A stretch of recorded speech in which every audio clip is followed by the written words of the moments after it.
সব শান্তিপূর্ণ মতো করতে পারলেই ভালো হয়।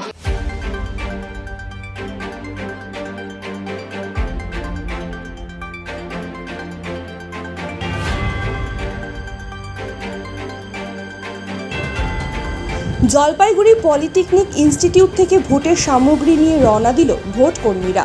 রাত পোহালেই পঞ্চায়েত নির্বাচন, আর তাই শুক্রবার সকাল থেকেই ডিসিআরসিতে পৌঁছে যাচ্ছেন ভোট কর্মীরা। ডিসিআরসিতে গিয়ে সংগ্রহ করছেন ব্যালট থেকে অন্যান্য সামগ্রী। যাবতীয় কিছু সংগ্রহ করার পরে তারা রওনা দেবেন ভোট কেন্দ্রের উদ্দেশ্যে। সুব্রত রায়, এই হলদিবাড়ির ওইখানে একটা স্কুলের নাম বললো, ওখানে এখনো আমার লিঙ্ক আজকে আসেনি, আসে তাহলে জানতে হবে। বলতে তো আছেই কিছুটা, কী হবে না কী পরিস্থিতি হবে কিছু বুঝতে পারছি না। দেখা যাক এখন কী হয়। সব শান্তিপূর্ণ মতো করতে পারলেই ভালো হয়, কোনো ঝুট ঝামেলা কোনো গণ্ডগোল না হয়। তার জন্য পুলিশ প্রশাসন দেখতে বলছে যেন ঠিকঠাক দেখে, ওনারা সব বুঝে যেন।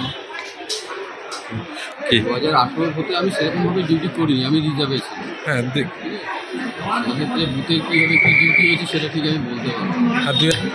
আশাটা করতেছি ভালো মতো করে ভোট হবে। এখন ঠিক বুথে না গেলে পরিস্থিতি বোঝা যাচ্ছে না, এখন কোন জায়গায় ভোট হবে, কীরকম পরিস্থিতি হবে।